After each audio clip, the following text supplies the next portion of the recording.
Knicks family, what's poppin'? It's your boy. And I'm here. We got a crew. We already been live. We got JJP, Guillermo, Isaiah, who about to fall asleep. Oh, JJP is out. So we don't have JJP. And we got E. E's not a Knicks fan, but he said he's coming in to trash the Knicks. So we're going to get this thing. We're going to get this thing popping, man. Fuck the Knicks, man. I'm going to listen, though. It's clean. See that, E? Oh, it's a clean show. It's a clean show, man. It's a clean show. Yo, what's popping, man? What's going on with you guys, man? I don't know what there is to talk about with the Knicks tonight, but we just got a live call-in show, so whatever people want to talk about, they can call in and talk about it. We just got off the front stoop. Y'all need to go check that show out. That was a fun show. That's a good show. I'll bring this up. We start off, even though this isn't the New York Knicks topic, I'm just glad that the conversation ain't about the New York Knicks.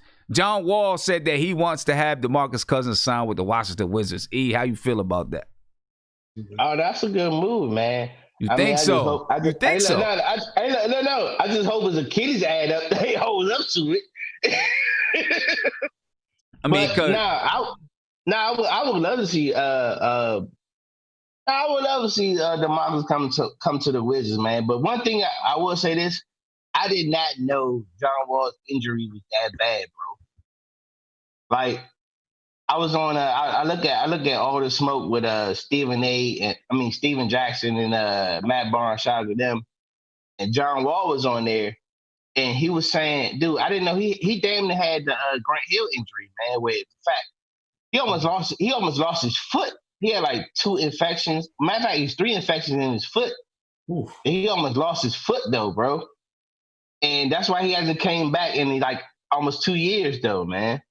But nah, hey, if they get Cousins, I would love to see it happen because Bradley Beal, he's on the upstart, man. He's an all-star. So I mean, if they do get him and Cousins can stay healthy, I would love it. That's how I feel about it. I would love to see it happen though. I mean, you think it'll? I mean, I'm just glad they're not talking about him coming to the Knicks. Yeah, thank God. Right now, you know what I'm saying? I don't feel like dealing. I don't feel like nobody coming to the Knicks is very. Yeah. I mean, I bet you DeMarcus Cousins would though. If the Knicks offer him a contract, he'll come. No. So here's the thing about the Knicks. The Knicks will offer him $30 million a year. 2 years. Oh, we got one of these. That's what the Knicks do, though, man. Jerome James. Jerome James. God damn, I forgot about him. I mean, look. I mean, the one thing they gotta find a way to put some talent around Bradley Beal, though, right? John Wall makes $47 million all the way up. That's what's killing him right now, man. He makes too much money, bro. That's what's killing him. Right, for the next 3 or 4 years. Bradley Beal, he's on a decent contract, to tell you the truth. You know, it's not too bad. But they make up 70%, 65 to 70% of the salary. So they got to find cheap talent. You know what I'm saying? So who knows? I mean, but then you got to deal with. But right now you can get DeMarcus Cousins he's a bargaining chip right now. Though you can get him at a nice price though right now because. He's coming off the 2 ACL injury. He's coming off an ACL injury. Mm-hmm. So I feel like you can get him at a bargaining price. I mean, look, think about it. If he only lasts for half a season, is it really that bad though? I mean, they'll probably just sign him for 1 year, maybe a 1-and-1 from the beginning, and it'll probably be for the veterans minimum. So would they be looking to sign him? If they sign it, it won't be more than what 1.5, if that though. Yeah, I mean, it'd be the veterans minimum. You know what I mean? That's what I'm thinking. It'd be the veterans minimum. I don't know. I don't know. But you're still. Hey, Sam, I want to say something real quick.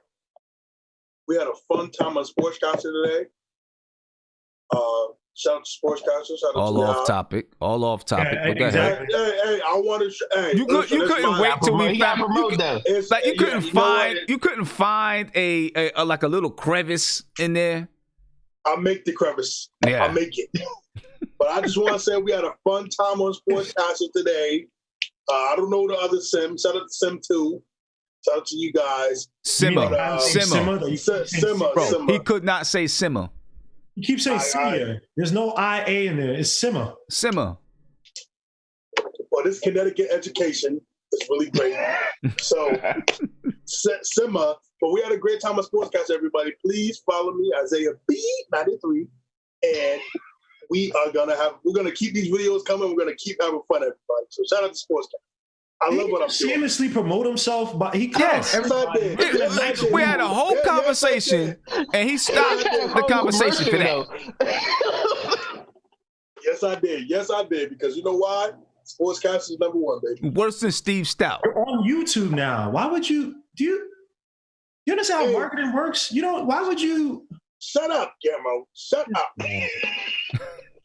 Like, what's names? Thank you, AK Sal guy. Isaiah's about to self KO UFC style. Let Isaiah just. Anyway, let me get to a phone call. I'm about to pick up the phone. I need you guys to help me understand this dude because I can't always understand this dude. The Irish dude. Right? Yeah, so I need, sometimes I need to decipher. All right.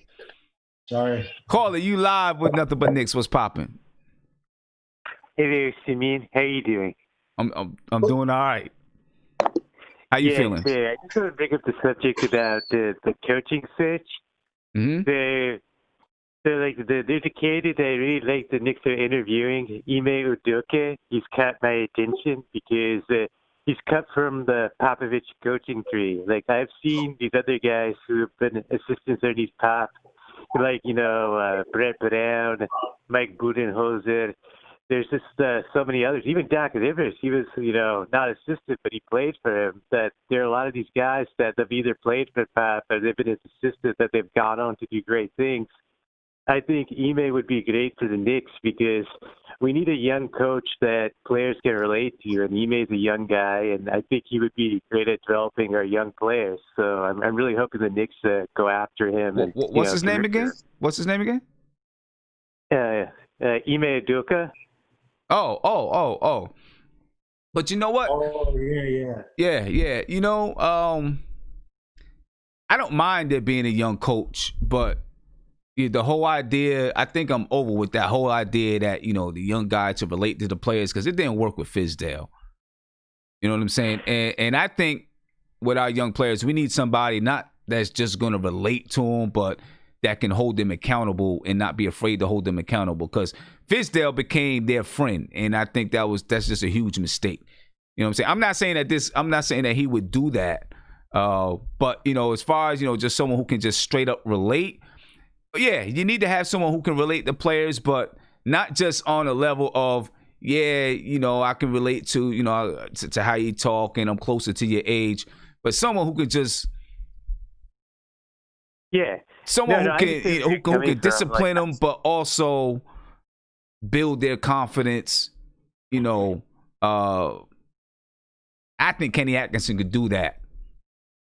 No, I like Kenny Atkinson. I think he did a good job with the Nets while he was there. He was good at holding them accountable, like you're saying. I think Udoka could do the same thing. Like, remember, he was a Pop's assistant for many years, so he saw Pop was tough on players. So I'm sure he took something out of that experience.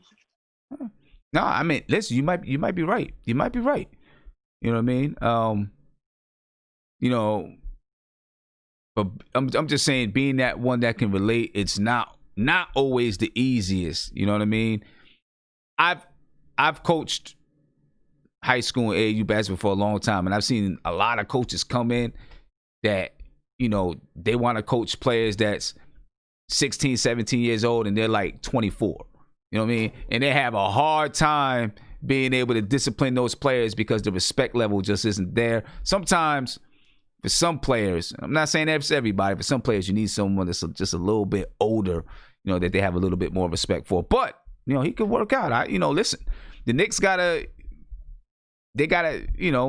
Rose gotta try everything. So not try everything, but at least listen and interview anyone that he can, see what's out there and see what's going to be the best fit for the Knicks. So, hey, that could be maybe that's a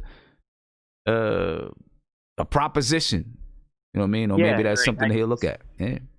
Hey, my man. I think, he would be able to provide structure because, Popovich, you look at how he's always provided structure with the Spurs and discipline. I think, he could bring that there, I think he has that ability. That's just my opinion, though. But go ahead. Sorry. No doubt about it. How long has he been the assistant? An assistant? Yeah, so he was assistant with the Spurs for 5 years. Then he was the assistant coach of the Sixers this year. So he's been an assistant for 6 years, and he's not really that young. He's in his mid to late 40s. Okay, all right. Yeah, I mean, mid to late 40s, that's not bad. That's not bad. Hey, I appreciate the call, bro. You're welcome. Thank you thanks, so much. Man. No doubt. Big shout out Justin Hernandez. Thank you for the super chat. He said nothing but Atkinson. Yeah, I feel you. I feel you. You know, I'm patiently waiting for the Knicks to go ahead and really start moving on this coaching thing, man. They know that they're not going to play. I mean, I guess they have time because, you know, free agency, the draft isn't until October 15th. Free agency isn't until October 18th. So I guess they got some time. You know what I mean? What you guys think, man? Guillermo, I know. Yeah, go ahead. And yes, I know your show was on Tibbs and Atkinson today, so you don't even have to say it. I know. Go ahead. What else? What else you got? That's what I was gonna plug it in, but never mind. Just slapping the Wixers. He beat him to the punch though. He's so sick.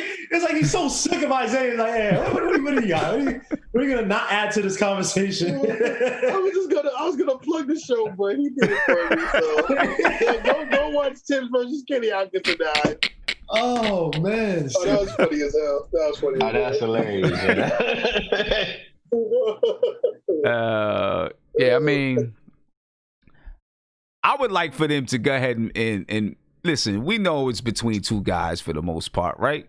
Yep. I think everybody knows that. Go ahead and make a hire so we can start planning. Please be Kenny, please. What is this? Is what money bothers me. Well, put it like this: they're trying to look at all candidates. I think that Ime Udoka, maybe they're trying to do what you kind of hinted at before, Sim. I mean, you're talking about a different way, but maybe they're trying to hit at and say maybe you bring Ime Udoka as an assistant coach. Maybe you try to see, hey, he may not be the head coach, but maybe would you mind being, a part of this coaching tree? Maybe Atkinson or Tibbs, the main guys, that maybe they're open to adding certain guys. So if that's the case, it wouldn't hurt. Because look at the people they're bringing in. They're bringing in, star scouts, a kid who's 26 years old, who's a freaking prodigy. They're bringing, again, the guy from Utah, the guy from, I think it was the Sixers or the Nets, wherever, Manning, Perrin. Cavaliers guy. So it seems like they're trying to build something where we have a data, we have a wealth of not of like assistant coaching knowledge, guys who can help us better space, like guys who are specialists at what they do. Like they know what they're doing. Like Ime Udoka, not saying he is Popovich, right? But a guy who's been Popovich, maybe he may not be able to coach like Popovich, but certain things like Budenholzer, probably got his idea of spacing from Popovich. Maybe Ime Udoka brings some type of aspect like that. The man, the black dude's high. Is it Perrin or Manning? I keep forgetting which one is from you. Perrin. Yeah. That guy could bring in how to better defend, how to use your point guards, basically interchangeable, how to do them with your boy Donovan Mitchell, make him basically a really essentially high-level combo guard in the NBA level. So I don't know. It just seems like they're trying to bring something in. I don't even think Ime Udoka may be really a head coaching candidate, but it's an interesting name that they bring in. So if they do that, I wouldn't mind at all. I think that'd be. Yeah, I mean, bring him in as an assistant. He's been what? So he's been an assistant for about 6 years in the NBA. A few with the Spurs and then with Philadelphia. I mean, why not? If it's somebody that Kenny Atkinson likes, why not? You know what I'm saying? Obviously he's gonna have, like you were saying before, he's gonna have his guys that he prefers.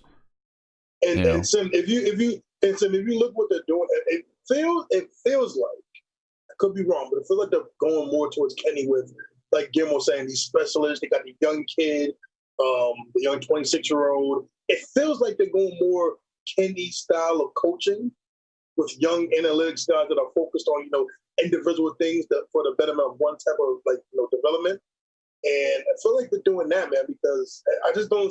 Because I feel like if they were going more to Tibbs, they'd be hiring veteran guys and guys that are in their late 40s and 50s and guys that's been around the block, that's been around coaching since the 80s and 90s and stuff like that, So it kind of feels like they're pushing, because, we all read the report that, there's a lot of people in the building that's pushing for Kenny Atkinson, which honestly, it makes sense. I mean, look at where the Knicks are at, and look at Kenny Atkinson's track record of development.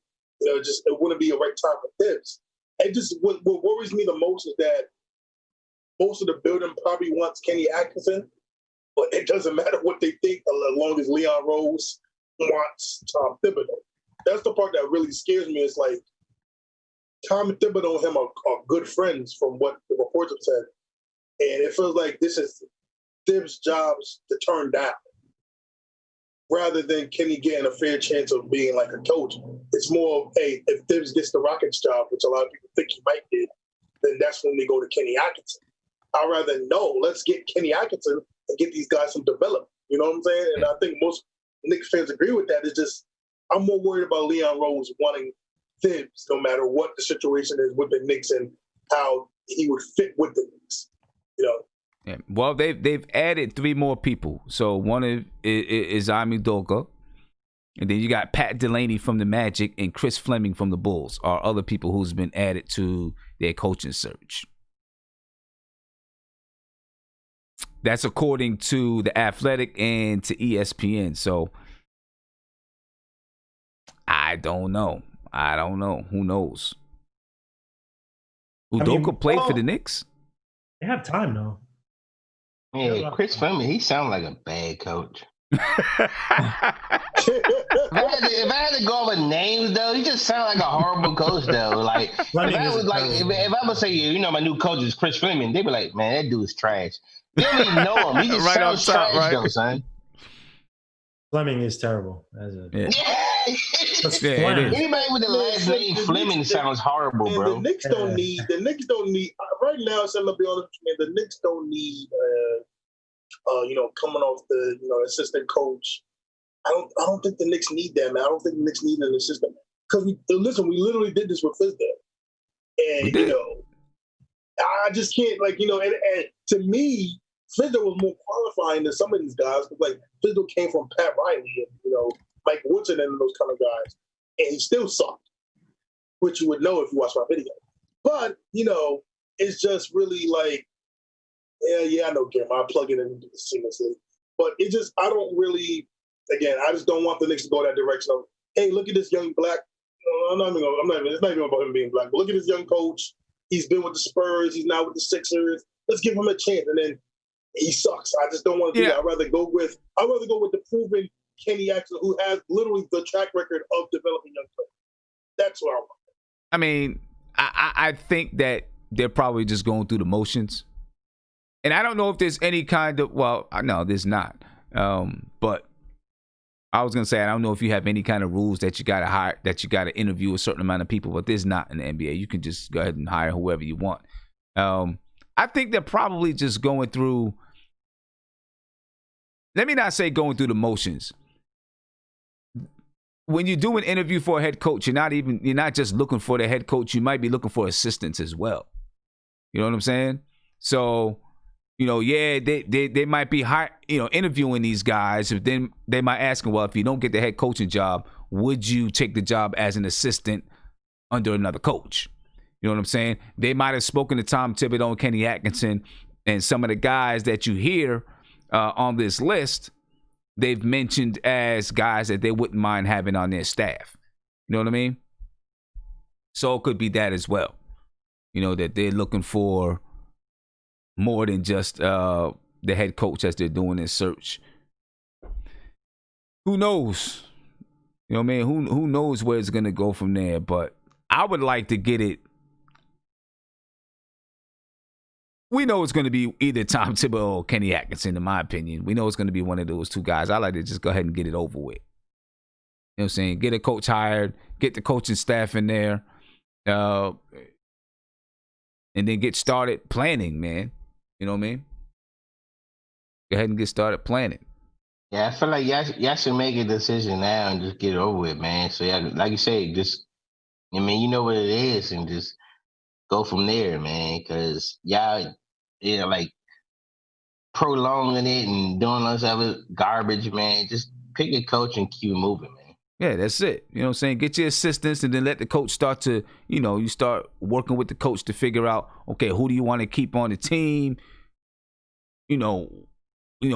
What kind of system are we going to put together? What players do you want to keep? What do we want to look at for the draft? Now you got some extended time between now and October to do all that work instead of, you make a hire in September. Now you got a month to get the guy up to speed and get all your coaches and all of that. I got a question for you, man. How many coaches have y'all had in the last 4 years? In the last 4 years? Yeah. Shoot.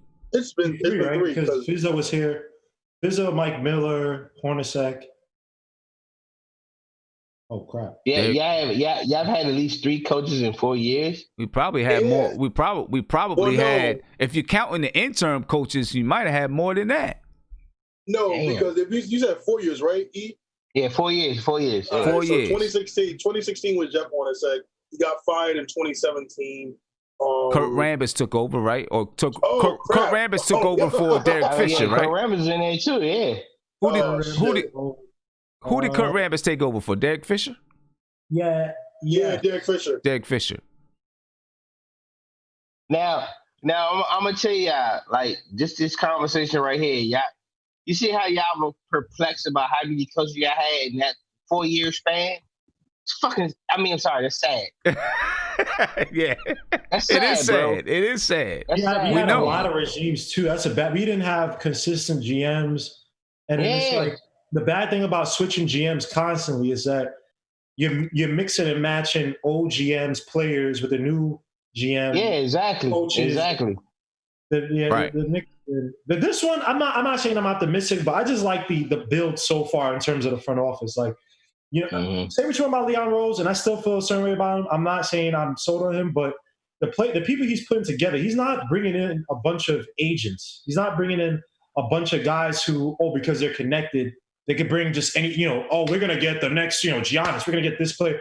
It seems like he's trying to build an organic, like you don't bring in a 26-year-old prodigy scout because you want to bring in a Giannis, right? You're bringing in a kid because he might be able to get one of these underrated second-round players. He might be able to get your next Donovan Mitchell, next SGA, one of these players that everybody missed out on the top 5, top 10 picks, but somehow this other team got him. So I'm cautiously hopeful, but again, it's tough because Dolan has to stay out of the way of what's happening, right? I agree with Steve Mills because you have to, as bad as Steve Mills is, as terrible as he is, you have to let those guys rock to a certain extent. Now, when it starts getting bad, it's all right. You have to get this dude the hell out of here. But let the GMs rock. Like, don't do what you did with Donnie Walsh. Let GMs that are good or that have good guys around, let them rock. They'll get you the right players. Don't do it like Melo. Now, so with that said, do you feel confident in the next 2 years that y'all will get on track though?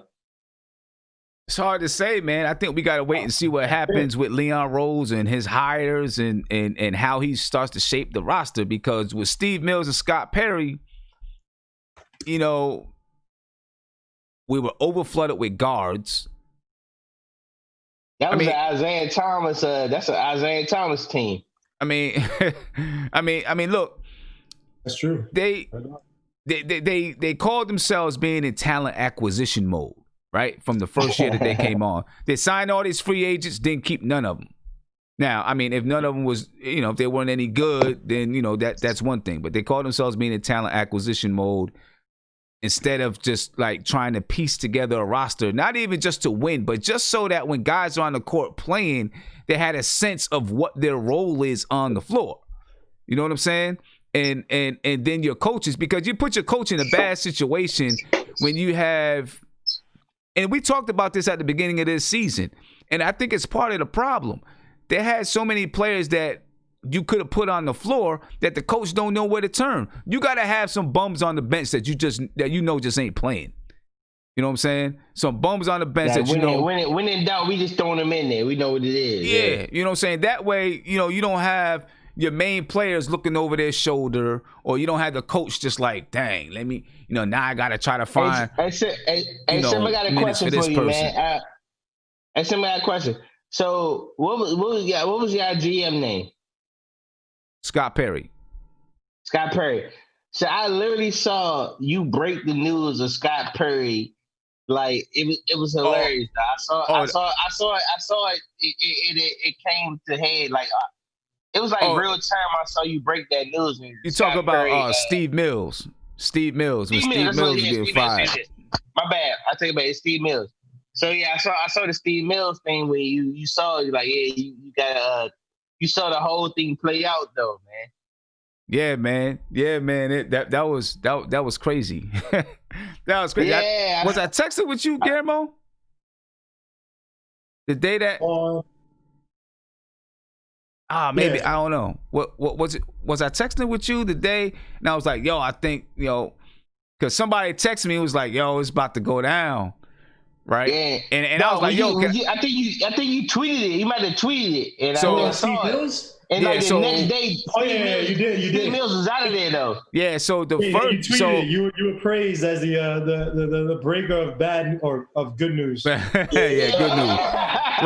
Right, good news. I saw hey Sam, it was crazy, man. I saw it play out, and I saw the whole thing play out in live action, and I saw it, man.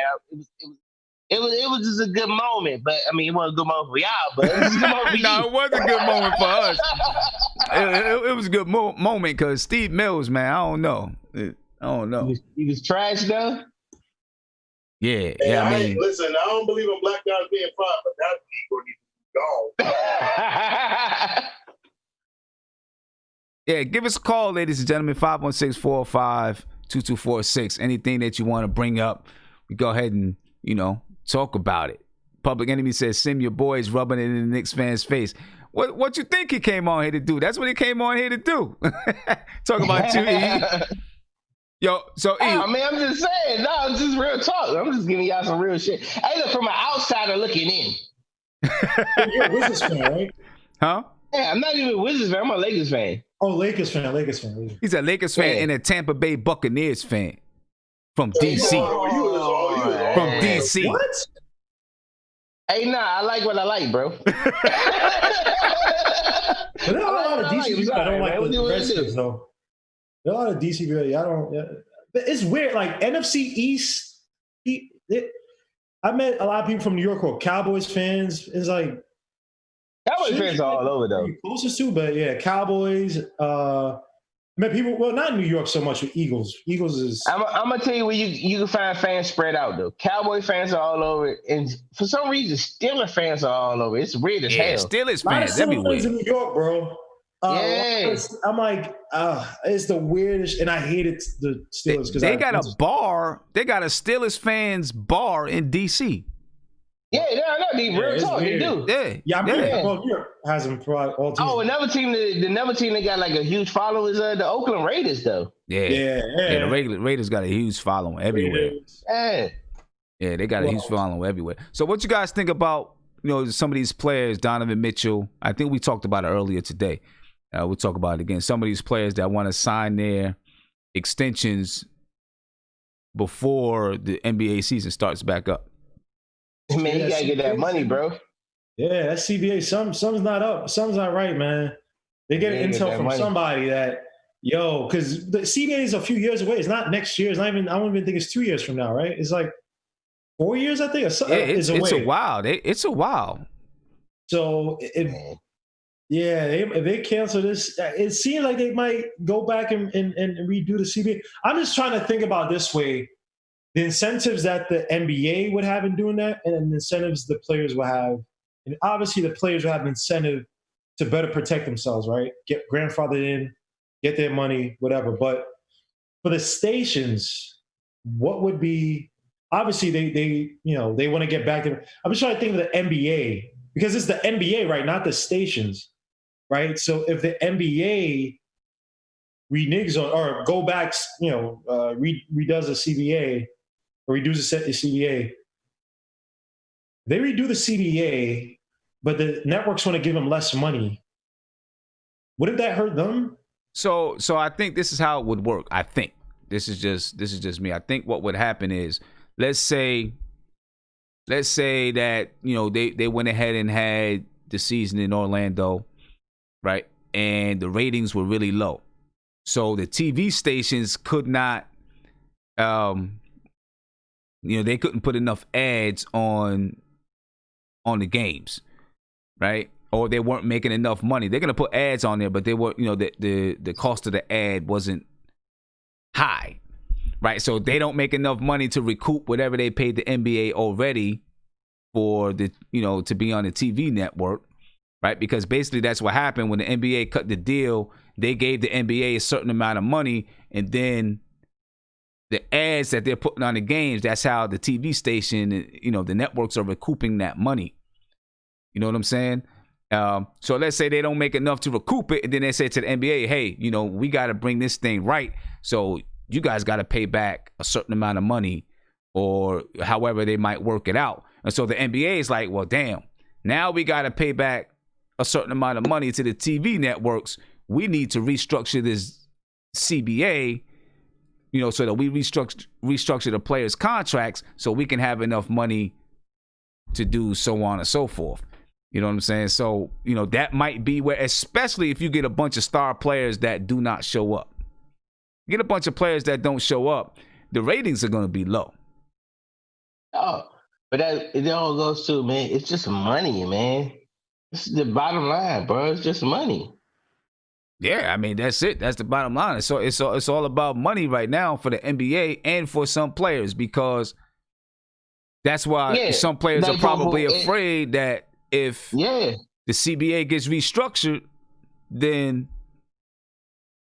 their contracts, I don't know if their contracts, if they're already in a contract, that contract is guaranteed. So that contract can't be broken. Their contract is guaranteed. So that means if it's already signed, so it's set in stone. So if whatever contract you got now, it's guaranteed.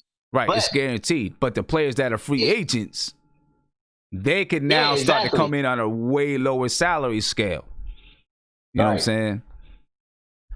So that's, you gotta think about it. Those dudes is on rookie contracts that they contract ends next year or this year coming up. Like, they SOL, man. Right. And then if they do terminate the CBA and have to restart and do a new CBA, there's gonna be a lockout.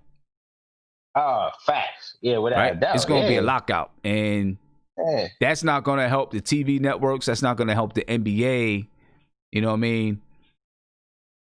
Which is why I feel like they should cancel this season. Just scrap the season this year. Like, it's a wrap, man. Because even if they play the season now, right? They played in they got July 31st going. They played July 31st all the way to October. What, you gonna start the season with January? Next season? No, they're planning on starting it in December. I mean, you talking about that's less than 2 months though. Yo, that's a super quick turnaround. So the NBA Finals finishes up October the 12th. The draft is October the 15th. And the opening day is December 25th. Nah, man, it's not gonna be. It's earlier than that. So then October the 18th is free agency. Right in November, a couple weeks later in November, they start training camp so that they can start playing in December, early December. Come on, man. That's crazy. That's too much, dog. Just scrap the season and start in October. F it. Yeah, I mean, but they're trying to make up the revenue for these TV contracts. That's the thing. They're trying to satisfy their contracts. I feel you, man. I understand it, but I mean, at this point, man, it is what it is, man. You gotta scrap the season, man. Cut your losses, man. It's going to be, I don't know what's going to happen. It's going to be crazy. They got until June 24th. Players got until June 24th to decide whether or not they're going to play. Yeah, I feel like it's going to be mad players if they do decide it. Because it's only like what the CBA or whatever. It's like only like what 10 players on the actual CBA. Say that again. It's only 10 players is actually on the board though, right? Or maybe less than that. It's representing the whole Players Association. Oh, that's representing the Players Association. Yeah, I'm not sure. Yeah, I'm not sure how many. Oh, I know you got CP3. I think Kyrie Irving is the vice president or something. No, I think he's the vice president of the NBA Association. Yeah, but we gotta understand it's not that many. LeBron's on there, of course. You know LeBron's on there, but Right. I mean, but I'm like, yeah, you get on there, and if they agree, but it still would be like maybe like 40 or 60% of players be like, man, I don't know about this. They can rebel though. I just don't understand, like, how is it that these guys aren't talking? Like, there shouldn't be this much discord, like, outside of it. That stuff should all be like, aren't there like votes and stuff? And just seems all over the place. Exactly. Like, yeah, it sounds like it's a storm, real. and you know that LeBron works through his acolytes in the media. So we got clowns like Kendrick Perkins talking about Kyrie as a disruptor and all this other stuff. You know it's probably coming from LeBron, because LeBron hasn't said anything publicly, but you know he speaks to people. So, oh yeah, facts. How do you guys feel about that? Kendrick Perkins coming out and saying that, and then KD coming out saying that. Man, Kendrick Perkins, he's a mouthpiece for. Yeah, you can't take Kendrick Perkins seriously at this point. Yeah, I just like the fact that he got destroyed by Bill Russell recently. He's media. He's media at this point, so I don't take any media serious no more. Yeah, smart. Don't. Yeah. So what y'all think about this? This is from Ian Begley. Said the Knicks began reaching out to potential candidates in recent days. New York had already planned to interview interim head coach Mike Miller, former Nets coach Kenny Atkinson, and former Bulls and Timberwolves coach Tom Thibodeau, as well as former Knicks coach Mike Woodson. It's unclear who else New York will interview, but Jason Kidd and Mark Jackson both have fans within the organization. There is some support in the organization for Kidd to be among those who get an interview for the opening. What you think about Jason Kidd? As a Lakers fan, I already know Kidd. The Kidd's gonna be in LA, man. Yeah. They're waiting for Vogel to basically mess it up. And look, the whole time he's waiting for Vogel even know Kidd's gonna be the coach in LA for the next 2 years. Vogel knows Kidd's gonna be the coach though. Yeah. You already know what it is though. So it's basically a LeBron show, because Vogel is not going to be able to coach the way he really wants to. And LeBron James, honestly, the only people he really listens to are just former players. Really, I just love when people are like, "Oh, he wants a good coach. He's never had a great coach." Blah blah. But it's like, dude, when he had good coaches, he treated them like trash. Spoelstra is a good coach, and even at that time, Spoelstra is basically a mouthpiece for Pat Riley, who's one of the greatest coaches of all time. So it's like, you don't want coaches like that. So I mean, Jason Kidd, I don't think he's gonna leave, because LA is a glamour job. Let's be honest. Like, Jason Kidd has issues with the Bucks. I think Jason Kidd wants a glamour ring. He doesn't want to be a part of a reclamation project. And look, I can't blame him, because the Knicks have been so terrible for so long. I can't blame him for not wanting to come here and be the one to rebuild it. You know what I mean? Because just James Dolan's inept, and the GMs have been pretty terrible. So yeah, I don't think he's gonna come to the Knicks. But I think there are people that might want him to come, because obviously all around the NBA, everybody has their followers. But the one I'd be interested in is Joger. Yeah. But if Jason Kidd was a serious candidate, how would you feel about it? I don't know. Oddly enough, he's had like weird exits outside of when he left the Bucks and the Nets, right? He had like some like. Yeah, he has both teams, the Bucks and the Nets. Weird ways to exit, right? They were weird exits. But you know what's funny about it? He had winning records in both, though. He did. Yeah, winning records in both spots, though. He had winning record with the Nets. Yeah. Yeah, I think because he had when he was with the Nets, he had Kevin Garnett, Paul Pierce. Darren Williams was on the team. Joe Johnson. Right. Yeah.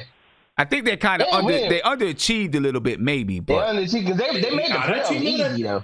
Was that the last time when they went to playoffs for like Nate Robinson that year and they played Chicago or something like that? Was that him? I don't remember. Yeah, it's like when a guy gets, when a coach like that, and the thing about it is that with the Bucks, I'm not taking anything away from him, but when you literally you're texting a player to see, yo, did you cause my firing? And basically basically Giannis has to come out and say, no, I did not have nothing to do with it. That's not a good sign. Like there's something, you know what I mean? It's a whole issue even with Mark Jackson. It's like, as much as Mark Jackson, I think, is a talented communicator, right, with players, the fact that he had that, you know, the end was just, it wasn't good with front office, with certain players like Bogut.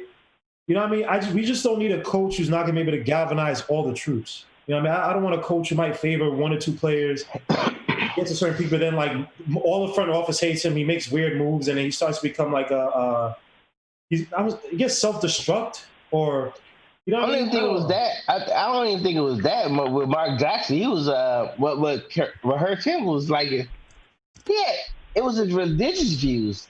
That's what killed him. Yeah, his ultra, he was. Yeah, it was religious views and his off the court shit. It wasn't even like the actual, like him being a good coach. That's the crazy thing. Yeah, I'm trying to look up why Jason Kidd. All right, so they said the 6 reasons Bucks management didn't believe the team could win with Kidd. Milwaukee's defense was awful. He kept making excuses for the Bucks' age. Kidd reportedly had issues with Jabari Parker. They allegedly from we see what Jabari Parker's at. But true, but at the point Jabari Parker was. Yeah, I mean that's tough to say because you can't predict injuries.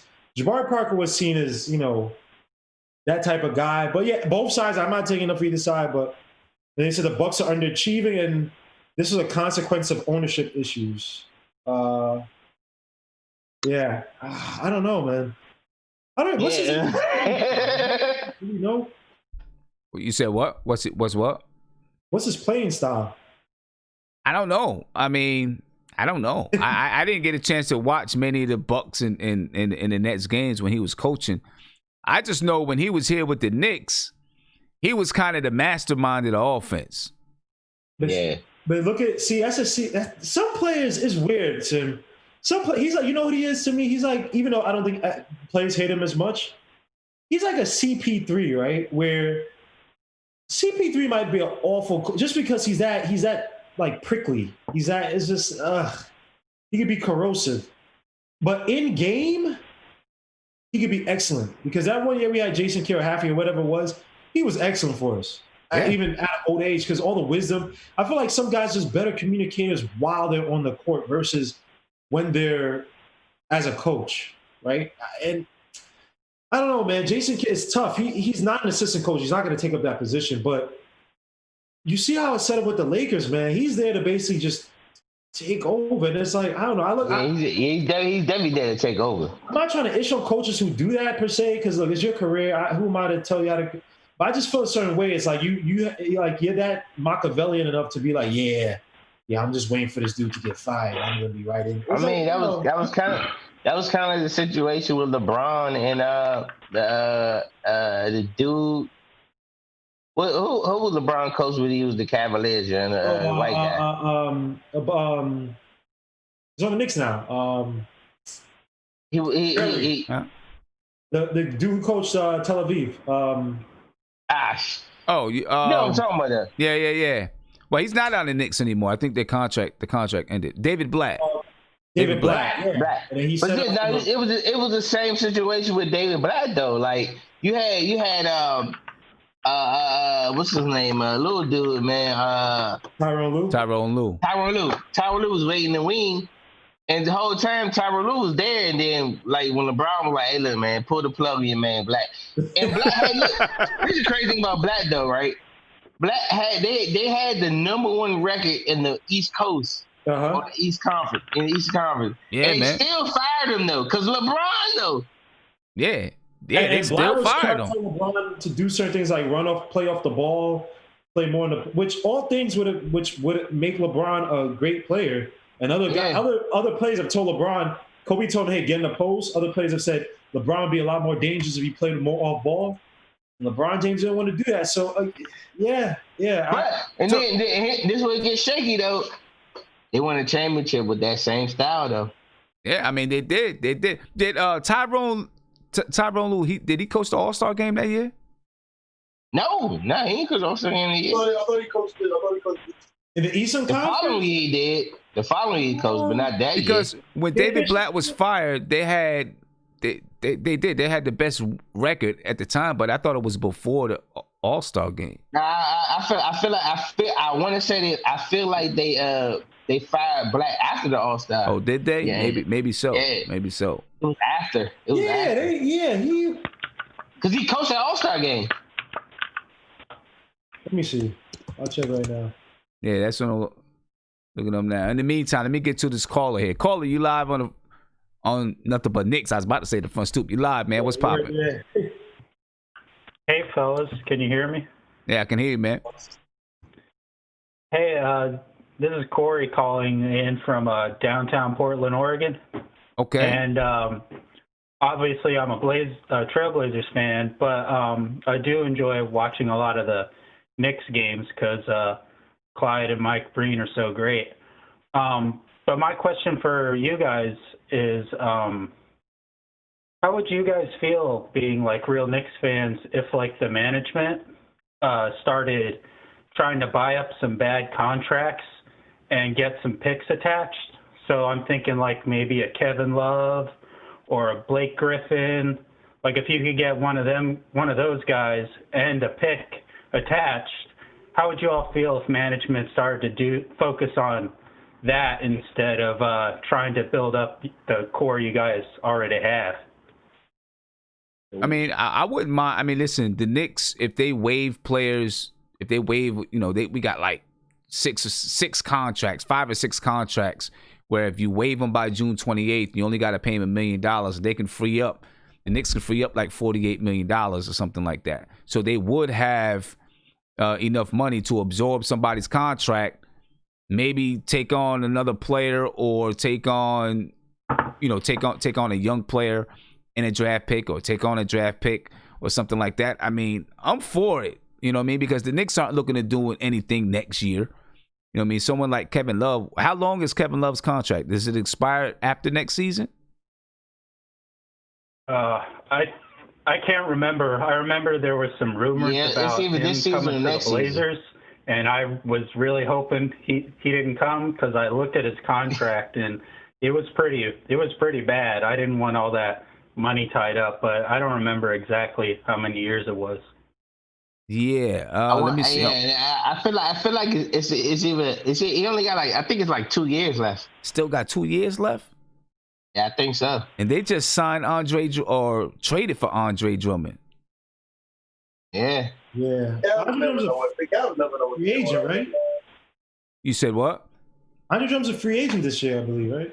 Andre, he's gonna opt in though. Well, there's a player option at the end. At the end of this season, there's a player option. He can opt in for $28.7 million. You can lock that down. He's picking that up. Yeah. You know what? So I'm looking at Kevin Love's contract. I don't know if I'm trading for that contract. Kevin Love. How many years is at left? the end of this season? Yeah, at the end of the season, he makes this season 19-20 he makes 28.9. 2020, 2021 is 31.2. 2021, 2022 is 31.2. And then 2022, 2023 is 28.9. It's not like he's getting paid $40 million, left. But he got so much time left on the contract. You'd be into that contract forever. Yeah, that's 3 more years left. Yeah, man. I'm not trying to be into that contract for that long. So I wouldn't do it for Kevin Love. I wouldn't do it for Kevin Love. Now, let's say Andre Drummond had, let's say that, I would do it for like Andre Drummond, right? Because his contract would expire next season. Yeah, he only got 1 year left. Because he got 1 year left. So I would do it for a contract like that. But all the way to 2023, I feel like we'd be hamstrung, man. Yeah, that's a lot. Well, the reason like I said, I'm not a Knicks expert. I don't follow the team as closely as y'all do. Oh, the Knicks aren't Knicks experts, so. but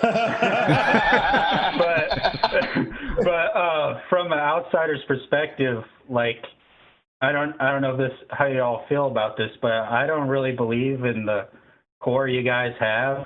Like to me, it seems like you guys need to find a youngster like Trae Young or Ja Morant, Luka, one of these young Jason Tatum, even one of these young guys that it's pretty obvious that they're going to have huge upside. And like, to be honest, I don't really believe in RJ Barrett or Mitchell Robinson. Like, maybe they can be good, but I don't think any of them projects to be like a talent like Trae Young or Jason Tatum or Luka or John Morant. They're good role players. I think y'all should just be hoarding picks until you get someone with that kind of upside. But you know, I'm not a Knicks expert. Yeah, I mean, Guillermo, you see what they doing, man? They breaking our hearts, man. I'm sorry. I'm just saying, They're breaking our hearts, man. Can y'all compare RJ Barrett to somebody like Trae Young or Zion Williams but what has Trae Young done? Exactly. What has he done? And the Hawks probably have a better core with him and John Collins. Whatever, you know, John Collins was, or Collins, whatever the guy's name was out because of the whole steroids, whatever. He did make the All-Star team. He did make the All-Star team. But that Hawks team, were they much better than the Knicks? What was their record? No, the worst. If I had to pay the price of admission to see RJ Barrett or Trae Young, who I'm paying to see? But it doesn't matter. Who's going to give you Who's going to give you? Hold up, RJ Barrett. People look at, because RJ Barrett is not a sexy player. He doesn't woo and wow you. He's never going to. Sophomore game. He's never going to either. 29? What'd you say, Guillermo? Say that again. In the rookie sophomore game, how much did RJ put up? 29? Yeah, like 29. Like 29, something like 27, 29. And that's not obviously the game. That game is, it's not taken seriously like that. But people only look at Trae Young like, yo, the only real young players, when you talk about that, Jason Tatum, yes, that dude was a beast. And even he got probably picked too low. Other guys, Donovan Mitchell, but a lot of guys who get picked high who are put up gaudy numbers, people are going to kill me for this. I know people are going to kill me for this. I look at a guy like, for instance, I look at Devin Booker. And Devin Booker needed a new coach. But Devin Booker's a beast, though. Hold up, but you're saying he's a beast because of individual points. He's a monster. He can play. But the wins were not adding up or not really. They don't add up. Until you got the coach, Monty Williams, and also until they got Ricky Rubio, and they started to use Devin Booker more off the ball. So we can sit here and say, yo, when we get a player like they got the call, I'm not gonna disagree with him. You got a Jason Tatum. I think Jason Tatum he's quasi-generational talent. Like he's a beast, and you've seen it. He's one of the best defensive players in the league. Got rid of Kyrie, his offense has looked a lot better. He looks like that dude. But a lot of these players that we look at who are young, we just look at individual stats and say, yo, yeah, we had them both. Their teams have them, and their teams aren't winning. So that's what I'm saying, man. Now, I don't. You know how certain players just pass the eye test. Trae Young passed the eye test. John Morant, You can put John Morant. You can put Trae Young anywhere. They're going to pass. I was begging for. I said I would have taken John Morant over Zion, and I got killed in the chat. So let me not forget John Morant. I see why you would say that. I love John Morant. He's a monster, bro. So John Morant, I'll give you John Morant. I ain't taking. I might take what's the name over Trae Young, because remember Trae Young's NCAA tournament was underwhelming. They lost in the first round, right? No, it was. But that tournament was underwhelming. But he had a hell of a season, though. Had a hell of a season, but again, the thing about it scares me is that you have a lot of guys who have superlative seasons because the teams feature them a lot, and this guy's undersized, which is not a trend in the NBA. So if you think about Trae Young, is probably bucking the trend because he's 6 feet at best. He's out of Ira Esker with a jump shot. Right. And a lot of college guys who can shoot. Look at guys like remember Salim Stoudemire? They can shoot, but they can't shoot like Trae Young. No. But I'm saying there are guys that came from college that can shoot. Salim Stoudemire came from Arizona or Arizona State, one of the two. I think Arizona State. I could be wrong. And he was one of the best college shooters. Comes to the NBA, he can't work the league. Someone said I'm hating on Trae Young. I'm not hating on Trae. I like Trae Young's game, but when we look at impact, a lot of times us as these just basketball fans, we don't look at how much they impact the team. And the best players usually impact the team on both ends of the court. That's why a guy like we're just talking about with Jason Tatum, despite the fact that the Celtics have had the issues over the years, and yeah, they did have relatively stacked teams, you never felt like Jason Tatum wasn't making that team good on both ends of the court. You've never felt that. Last year, you thought he was taking a little bit too many shots. You could argue with the whole Kyrie thing. He was learning from Kobe. Rest in peace, but Kobe's a chuck at times. But you never felt that Jason Tatum couldn't take that next level. You felt it was always in him. Hey, I want to hear from Isaiah because Isaiah was trying to say something about Trae Young. I'm sorry, Isaiah. My bad. Well, no, that's Nah, go ahead. I was like, go ahead. You know, when it comes to Trae Young, man, and no offense, because there's a lot of people that think that Trae Young is good. But again, I think Trae Young, we take individual stats and just say that he's a good player. I don't really think Trae Young that much of a good player.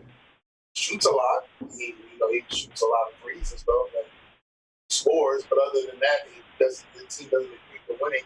He's not a winning player. He's like Devin Booker. And, how do you know that though? How long has he been in the league? Yeah. He don't have a team either though. How long has Trae Young been in the league? Like 3 years. 2 years. 2 years. And he made the All-Star team his second year in the league. Right. You know what I'm saying? I mean, come on, man. In the East. Huh? In the East. So what? But what I'm saying is, how can you say he's not a winning player because the Hawks aren't winning? It's going to take time sometimes for a team to build. I mean, would you say that about R.J. Barrett? Prime example. But this is an R.J. Barrett team. Prime example.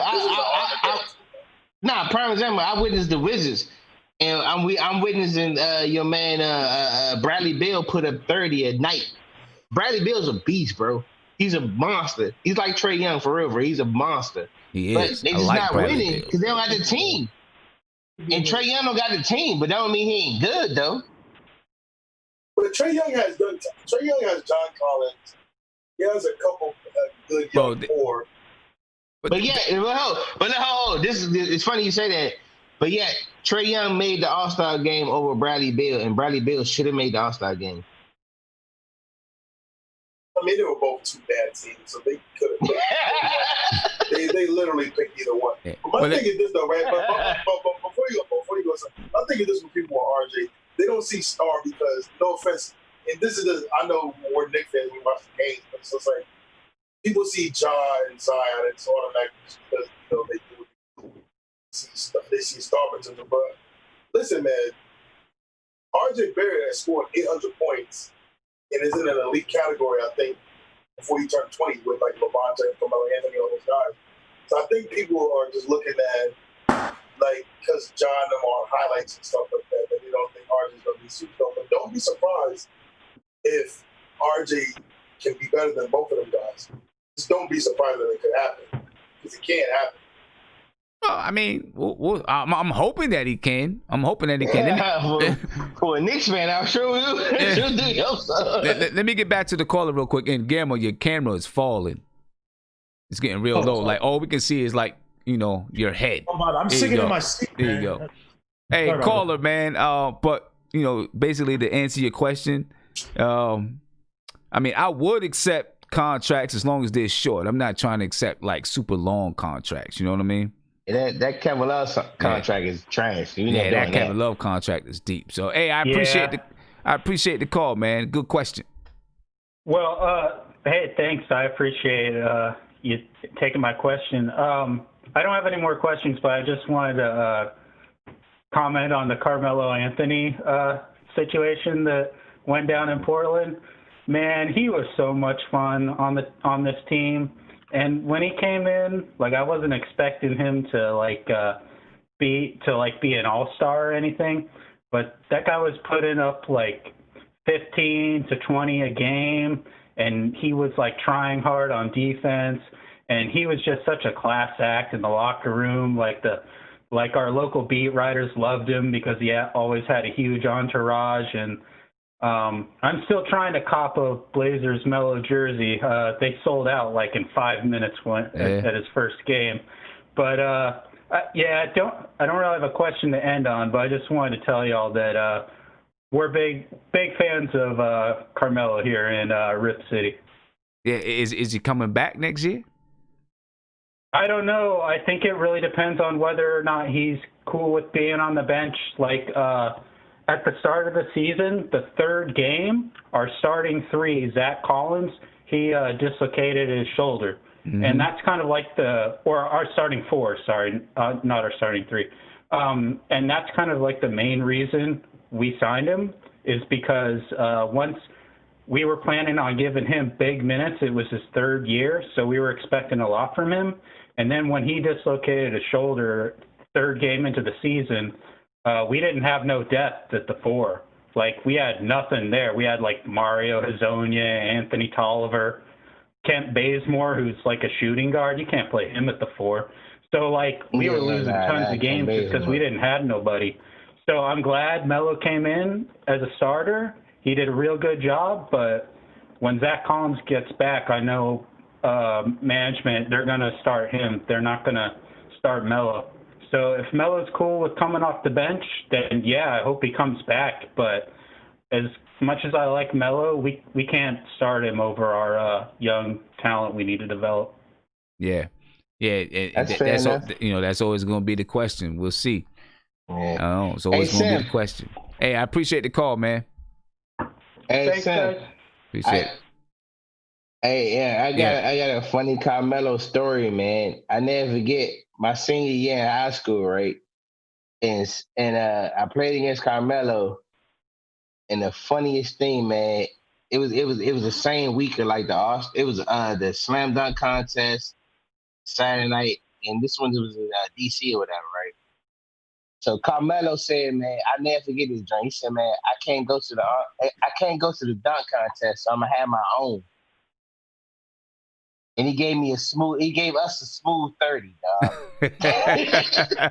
I mean, it was a smooth 30, though. Yeah. Like, I didn't see it happen. Like, I know he had, if you were to tell me, I was like, yeah, he had like 22 or 20. When you see the stat, he had 30. Like, God damn, it was smooth, though, bro. He did win the dunk contest in college, though, or high school, Yeah. or McDonald's All-American dunk contest, right? He had his own that night too. When I played against him too, dog. Yeah, let me get to the call. Caller, you live on Nothing But Knicks. What's popping? Hey, how you doing? Sorry I missed the last couple of shows. I was the one called and talked about Mike Brown a couple weeks ago. Yeah. What's going on, man? Nothing, man. Just looked over a couple things. If you guys are set with R.J. Barrett, the guy you should look at if you're trading for somebody is Michael Porter Jr. He gave you guys a smooth 25 coming off the bench. He's now healthy. He's still going to be on a rookie contract for 2 more years.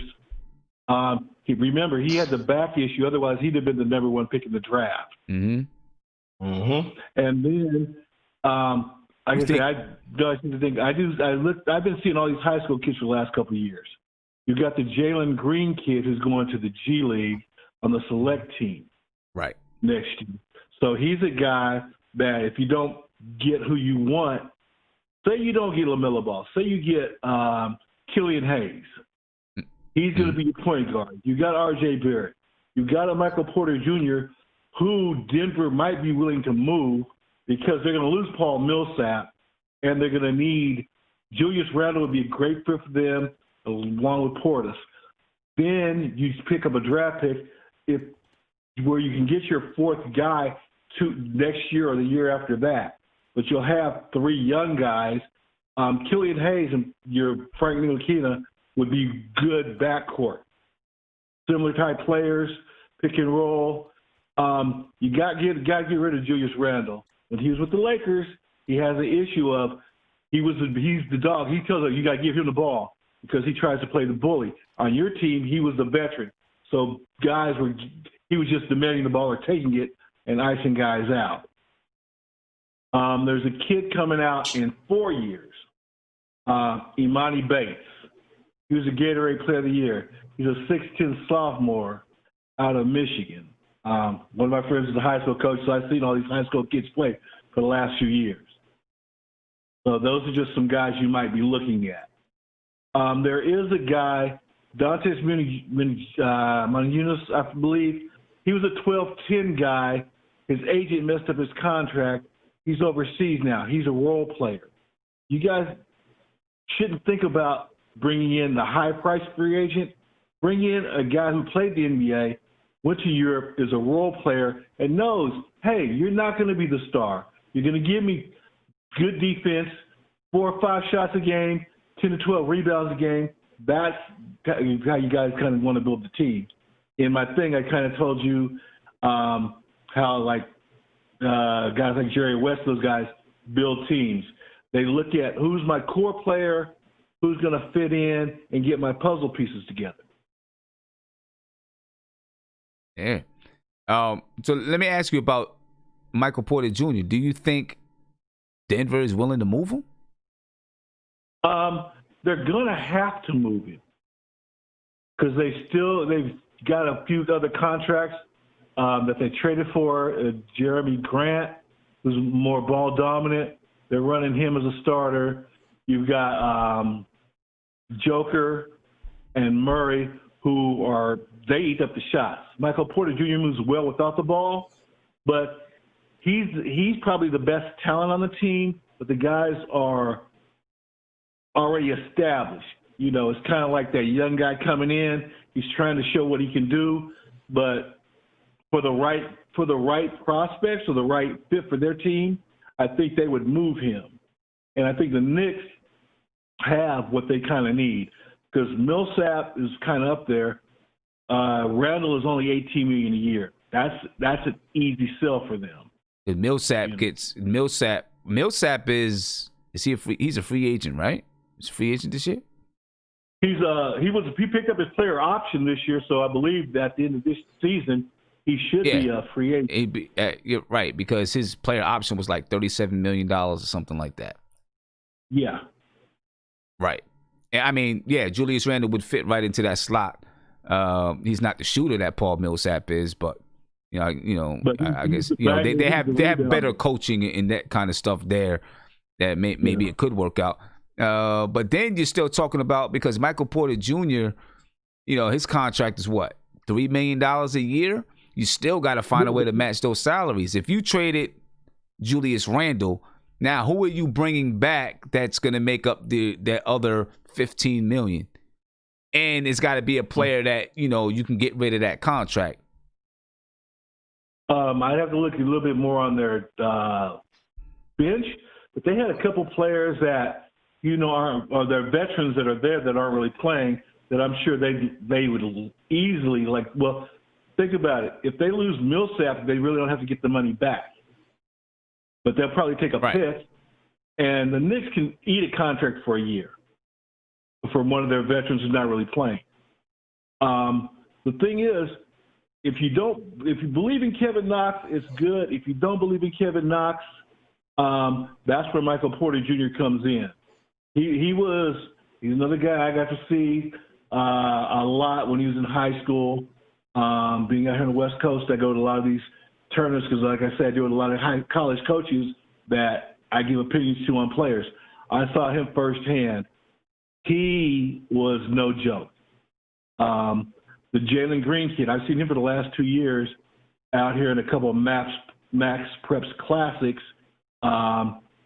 He has a higher motor and probably more offensively skilled than R.J. Barrett, but his motor sometimes he gets frustrated a lot. The kid coming out of Illinois, the Imani Bates kid, I'm sorry, he was in Michigan.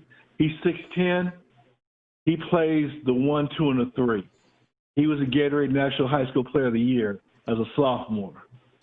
If you're going to take on some contracts and eat them for draft picks, you want to look at that 2023, 2024 draft class for him.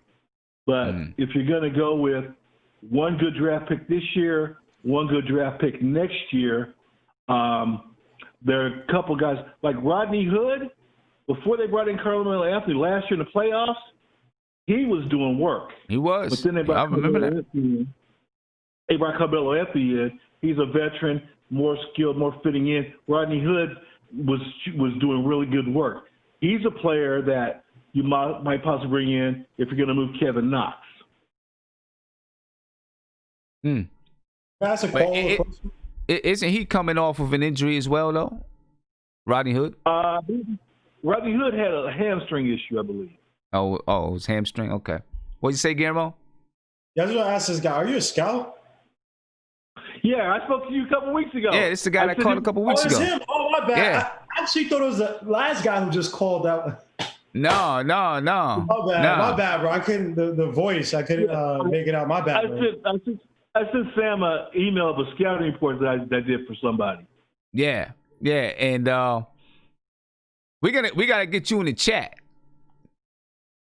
Okay, it's just that, sometimes I'm in between places. Like my one friend, he's a coach at a Big Ten university, and I had to redo a couple of scouting reports for him on high school kids that I saw over the last couple of years. Yeah, definitely. I looked at it a little bit, but so much stuff been going on, I didn't get a chance to like really just sit down and look at it. But we need to get you in the video chat. You know what I mean, and get you join the crew in the video chat because we need some good breakdown and scouting. All right, let me check my schedule. Yeah. I'll shoot you. Over this next couple of days, I have a couple of down days. I'll do a straight report on a couple of European guys that the Knicks could possibly look at, and a couple of college guys that are under the radar, and also send you the next two big juniors to seniors for the next couple of years. Okay. All right. That sounds good, man. Hey, I appreciate your call. Hey, I love the show, man. All right. Have a good one. Okay, bye. Later. Now, that whole thing with Michael Porter Jr. and that sounds like Dennis Smith Jr. and Frank Ntilikina all over again. Right? Hey, Sam, you sound intrigued about that trade, though. I mean, the only thing is, listen, he makes $3.3 million. That's not a lot of money. If you found a way to get Michael Porter Jr. in a deal that's good for you, and he's only making $3.5 million, I mean, that's not bad. You know what I mean? So you think Michael Porter Jr. bad. better than RJ Barrett? I don't know. I'd be really concerned that he's gonna have a back issue for his entire career. Yeah. That's where my concern would be. Nah, real talk. That's facts though. I see why that's a major concern. Yeah. You know what I'm saying? To the top 3 when he got drafted. Like he was his talent, but the dude played 2 college games or 1? Yeah, he ain't play half a season. No, during the combine. Remember during the combine, he could not get out, go to workouts because he could not get out of bed. Right. He couldn't get right. And if you watched him last year, as good as he is, it's sad because if you watch him last year, like I've watched some highlights of him, he's really only playing at like 70% of himself, which is scary considering that he could be that good of an offensive. Hey, come on. So is he Brandon Roy? In terms of impact?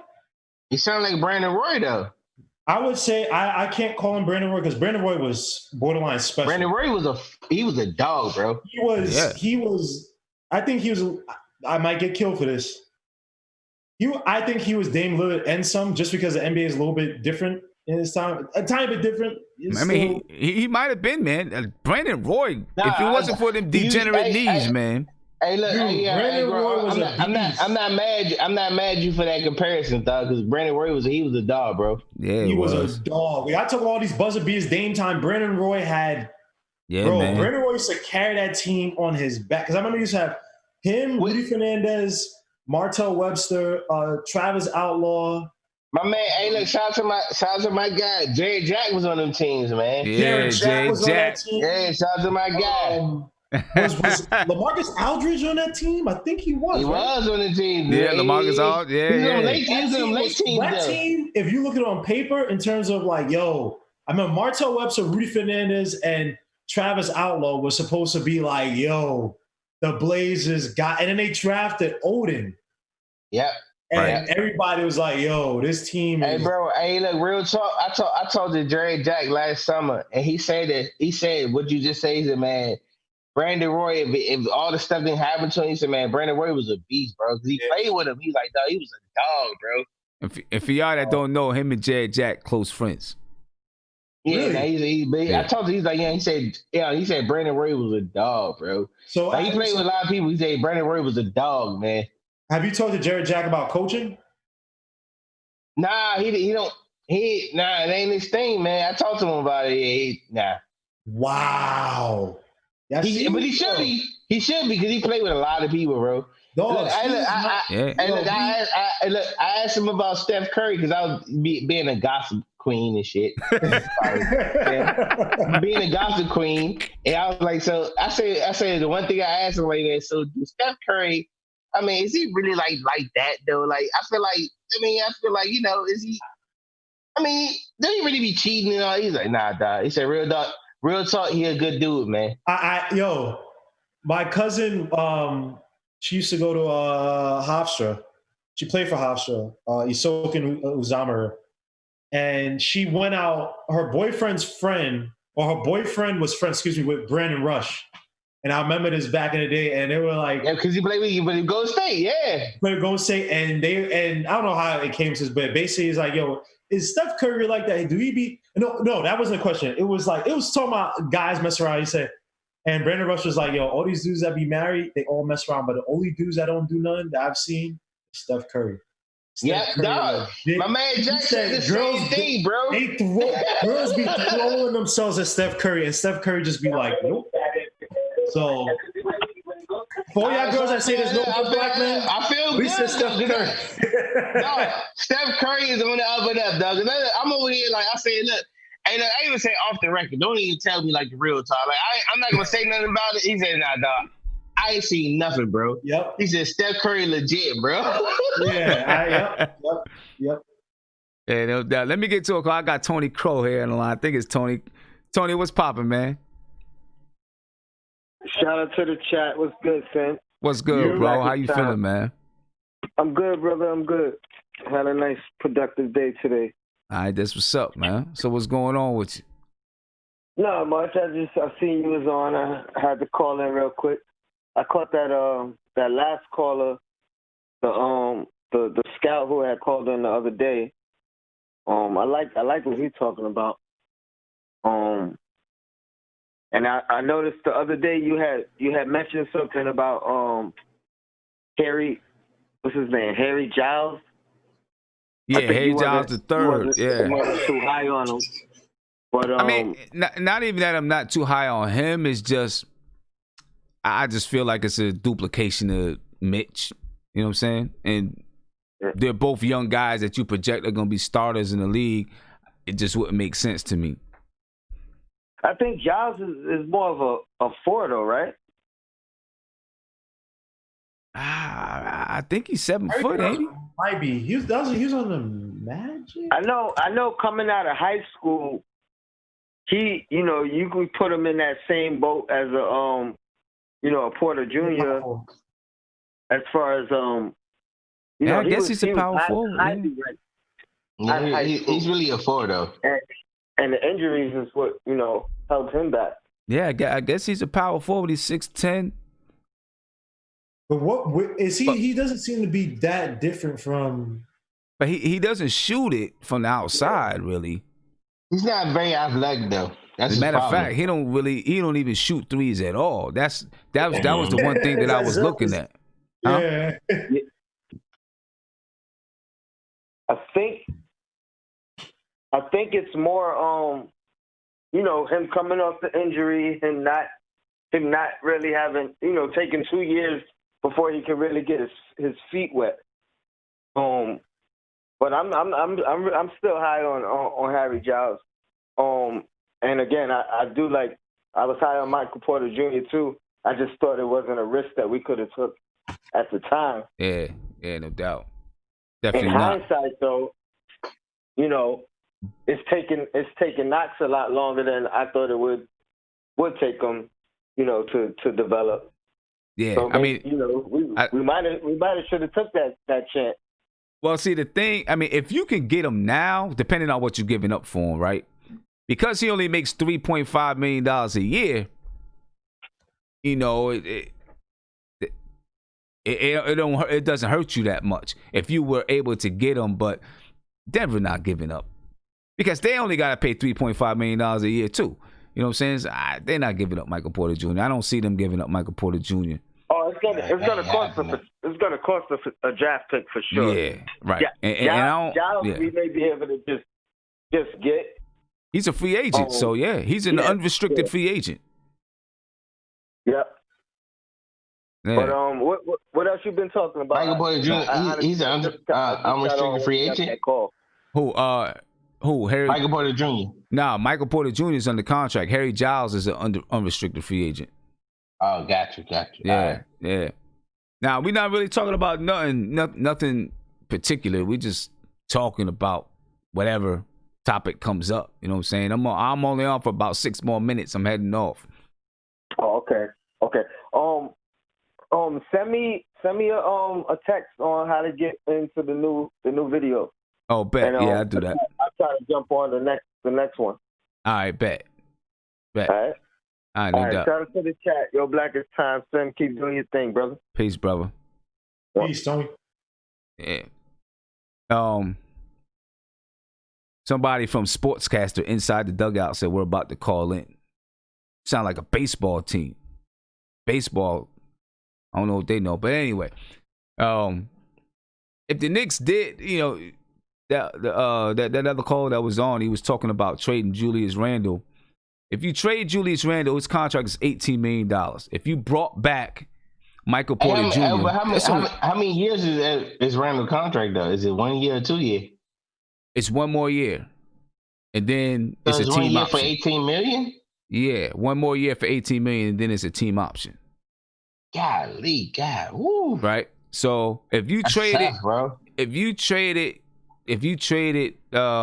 Julius Randle and you took back Michael Porter Jr., that's only $3.5 million. You still got to make up another $15 million. You need another 15. Right. You need another $15 million just to make the salaries match.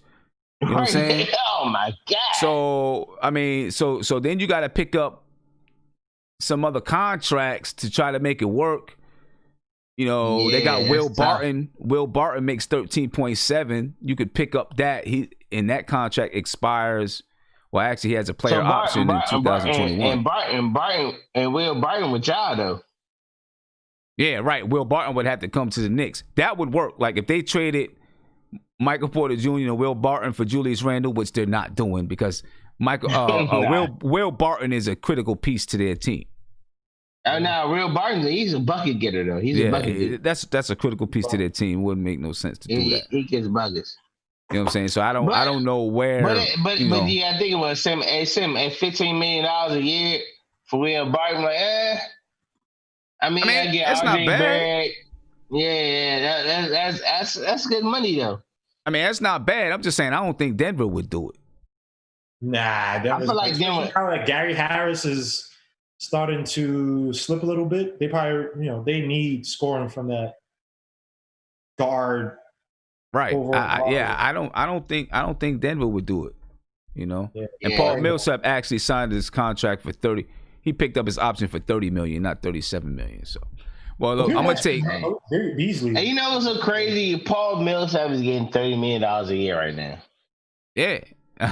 That's insane. That's why they want to grandfather in new deals, bro. Because bro, there's no way Mike Conley has to be one probably. Bro, he might be the highest earning NBA player of all time. If you think, because he got Mike Conley. 5 year. Hey, Grandma. Yeah, Mike Conley is he's Kirk Cousins, bro. Yeah. 155 years. What was the deal? Bro, right. Cousins. What was the deal before that? The 155 years. What was that deal? He's still on that deal. No, before that though. Because remember, did he get a deal before that? Nah, he on that same. I know the deal you talking about. He on the same deal though. The 155 years. I thought he got some before that. I could have sworn. Nah. He on that 155 dream. Yeah. So Mike Conley has a player option next season for $34 million. God dang, son. $34 million. Oh. But you know what's crazy Mike Conley, though, son. I know Mike Conley, right? Mike Conley. But you know what's crazy when you look at someone right now, looking at say $34 million, but there's players out there making 47. Nah, It's crazy. prime example, your man, we just talked about it. Bradley Beal about to make like 40 next year, some crazy. Yeah, Bradley Beal got a crazy contract. I mean, like Otto Porter. Yeah, Otto Porter. Otto Porter's another one. Big contracts, or two of those dudes, John Wall and Otto Porter. But you know, you know what's so funny about that? Otto Porter and all them dudes in that. Remember that year when he had like we were making memes about NBA players having like a crazy contracts, probably like a year or two ago. Mm-hmm. Otto Porter was in that. John Wall was in that. Bradley Beal, all them dudes was in that, man. Yeah. Them dudes, them contracts were crazy, yeah. Otto Porter made $27 million this year. He's making $28 million next year. Ain't nobody heard nothing from Otto Porter.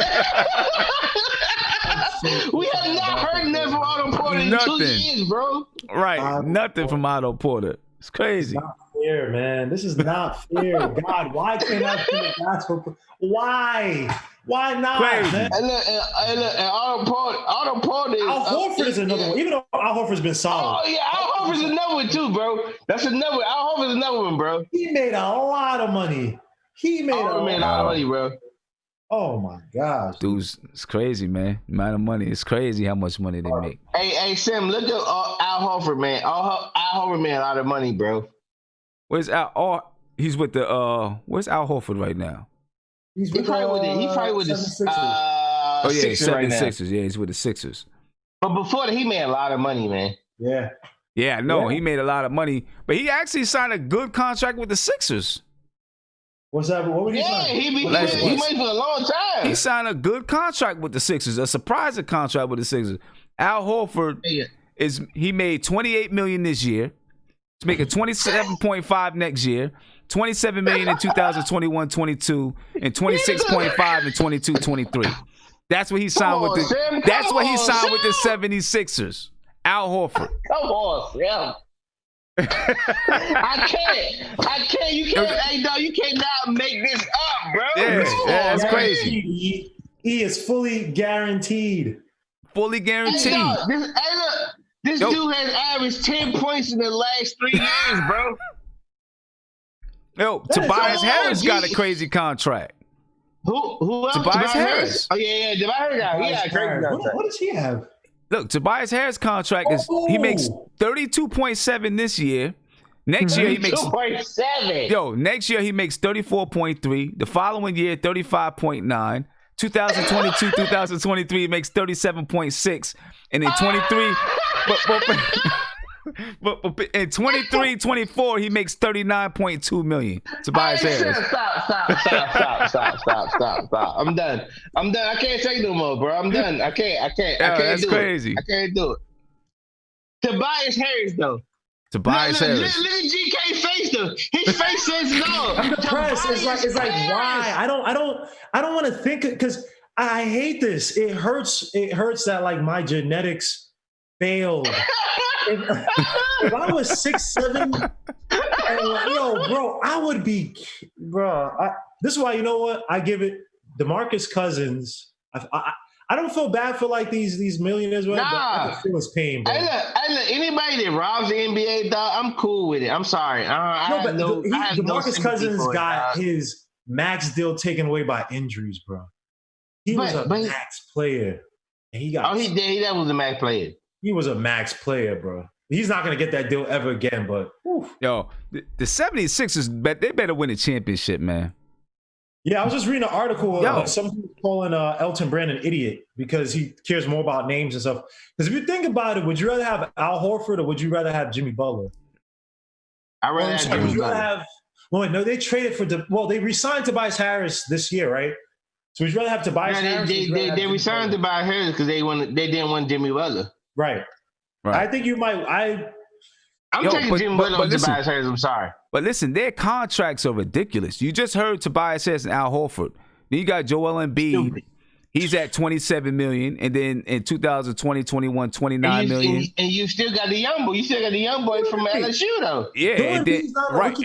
And then look, Joel Embiid is $31 million in 2022 and then $33 million in 2023. Ben Simmons, his new contract starts next season. That's when his new contract starts next season. He makes $29 million next year, $31 million. Yeah, 31. Ben Simmons makes 29 next year. He makes 29 next year.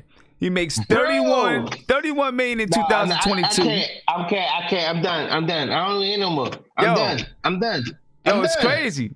And that's all of. And then after that, everybody else on their team is making $5 million, $3 million, $2 million. How they gonna fill out that team?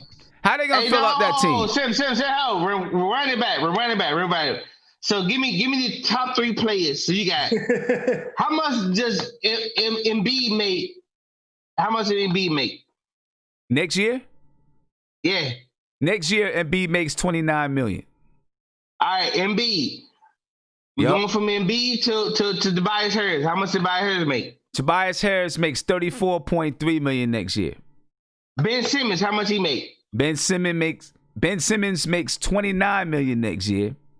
That is 3 players. And then Al Horford makes $27.5 million next year. I can't, bro. I can't do it. I'm sorry.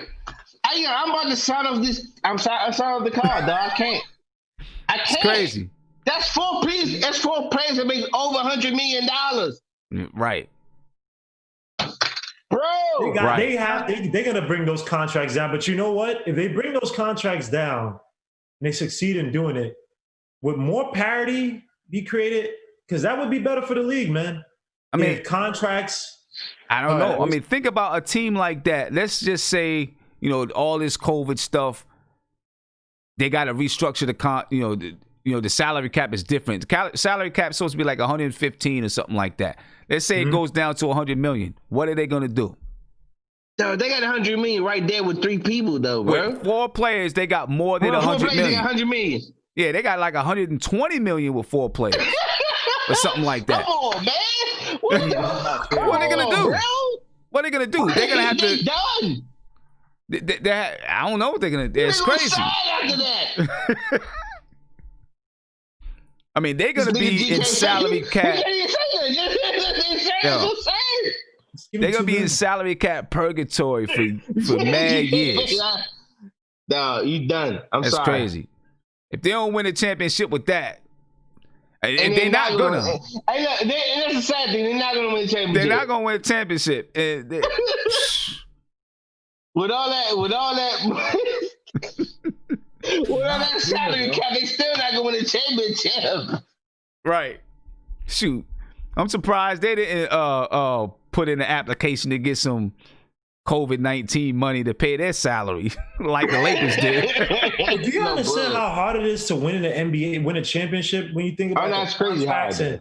You got to get players at like the right time. Like, it's weird, man. Like, Golden State Warriors, they were loaded, but think about that. They had 3 players that were drafted all by that team, and they all wanted to play with each other.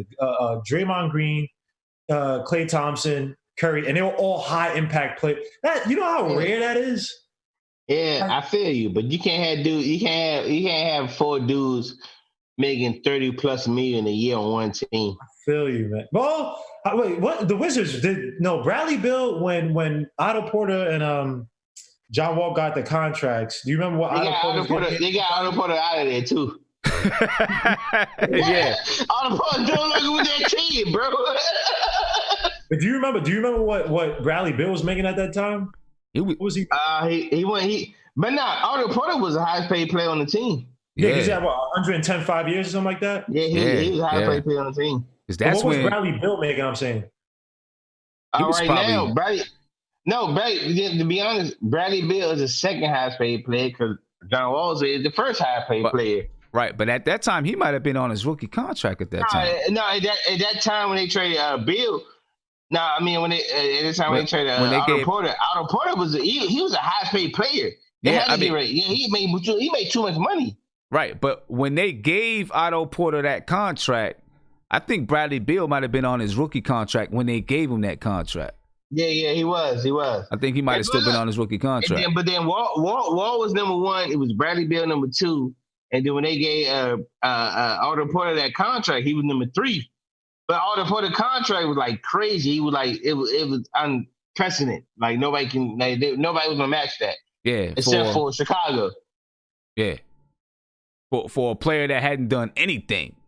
Nope. Yeah, all he did was make corner threes, bro. Right, he didn't do nothing. He was a corner three specialist.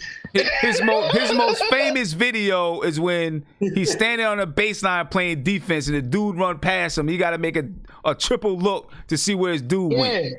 That's the most. He ain't do nothing. Hey, look, y'all remember NBA Jams? For the arcade game. He was the dude in the corner. That was Otto Porter, bro. I can't remember one Otto Porter highlight. There's not one Otto Porter I remember. No. It was NBA Jam session. He's the guy in the corner making the corner three. Yes, he got paid $110 million, bro. Yeah, it's crazy. But there was someone else that year that made it. Who did the Nets signed? It's a lot of them though, dog. It's a lot of them, bro. Yeah, it's the Nets signed. Who did the Nets sign? They signed somebody. It wasn't Joe Johnson, right? No, it wasn't Joe Johnson. They signed a shooting guard. It was somebody another shooting guard. No. That was can't think of his name. Not the dude that went to the Heat, right? He's with the Hawks now, I think. I think they traded him to the Hawks now. Because I know the dude from the Heat got that 5-year, $50 million, and the WNBA, one of the players was like, oh, yeah, look at him, blah, blah. That was a Heat. I know you're talking about. It was a lot of contracts. Oh, I know you're talking about that was the ongoing joke that year, man. Alan Crabb got a big contract that year. Alan Crabb, that's it. You're right. It was Alan Crabb, bro. That's the only thing he had was hair. He didn't do nothing. I remember the name Crab, though. I remember the Crab name, dog. I remember that. That dude was a crab dude. His game was. It's like if you took the dude that's on the Suns. What's that doing the Suns? When that looks like August Alsina. Booker. No, not Booker. The other dude with the hair. Yeah.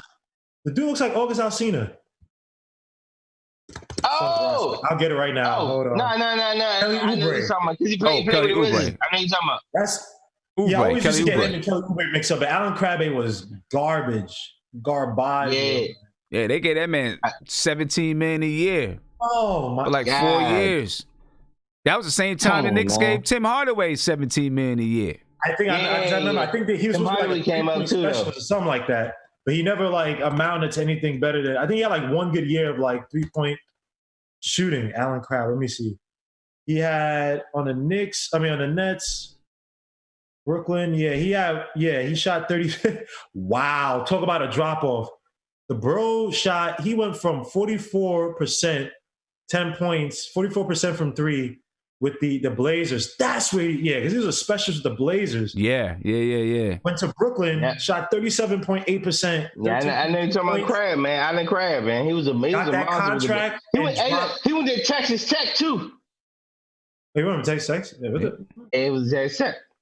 He shot 32% his year with Atlanta, Minnesota. Now he's with 23%. Oh, he don't give a damn about basketball. He is done. He made like $5 million a year. Of course, that's what I'm saying. Done. He's good, man. He is. He's done. This is depressing. Good money, man. Yeah, Sam, don't have this segment anymore. Just end the show. Yeah, man. right. I want to think about this crap, man. Right. About my life. It's getting depressing though, man. Nah, we good, bro. It's all right, man. Yeah, no doubt. I'm about to get up out of here, man. It's 1:12 in the morning. Yo, man, this is fun, bro. Both shows. This is great, fun. Man. Yeah. Hey, like, I'm down to do this anytime, man. I love y'all, man. Yo, man. Every Wednesday, 9 o'clock, join us on the stoop, man. Every Wednesday.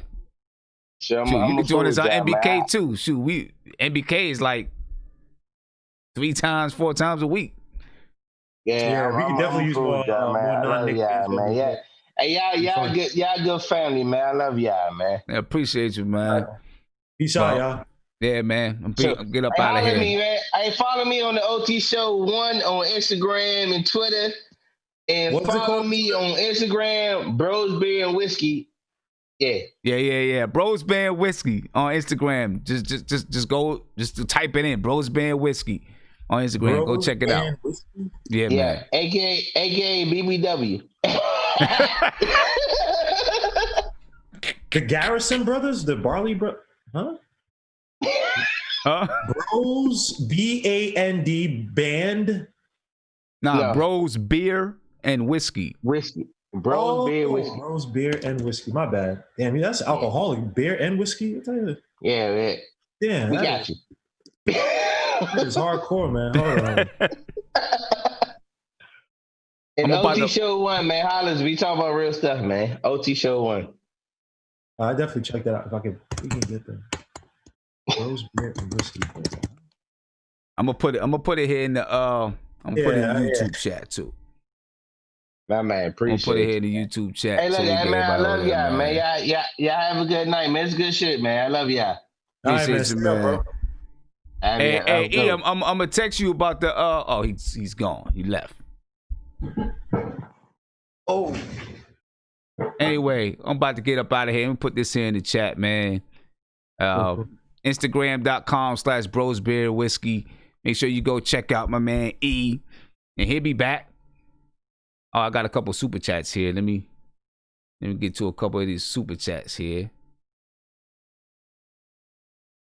that I never got to. Want to make sure I get to them before I go. Yeah, my man E. Yeah, he's a funny dude, man. He likes to listen to crooner. He likes to listen to crooning music. Yeah, like the old 60s, 70s, doo-wop. Now, yeah, but like crooners, like what's his name that sing New York. That Sinatra, yeah. Yeah, that's dumb old school, man. Yeah, he likes to listen to that. Crazy dude. We did a lot of coaching together. All right, so let me get to a couple of these super chats, man. Kaiser Souls 718. He said we should have traded up for Ja Morant. I mean, why do we even paint ourselves to talk about all these draft picks we missed? Look, I like RJ Barrett, though. I'm hoping for the best for RJ Barrett. You know what I mean? Yeah. And then Centeno Jones, I sent you the information in the email already. And then Donald Cannon said Philly is going to do a fire sale / trade. They probably will. They probably will, man. You know what I'm saying? But hey, I'm gonna get up out of here. It's been a fun night though. With the two shows, it's been a real fun night. I don't know what I'm gonna do tomorrow. I might do some things during the day, but I'll probably take a little bit of break. I've been in front of this computer all day long from meetings to streaming, all day long, man. So I might take a little bit of a break tomorrow. We'll see, or maybe I'll do something short in the afternoon. Then Friday, I don't know what I'm gonna do Friday because I plan on streaming that Alicia Keys and John Legend battle. So I got to figure out how I'm gonna do on Friday. I'm gonna do everything on Friday. So, okay. But anyway, Guillermo, I'm out of here, man. Appreciate you, bro. See you, man. All right, ladies and gentlemen, make sure you subscribe to the channel if you're not subscribed. Ring that notification bell, and I'll talk to you guys very, very soon, man. It's been a long day of streaming and meetings and all kinds of stuff, but it's been fun. All right, I'm out of here. I'll talk to you guys sometime tomorrow. Be peaceful.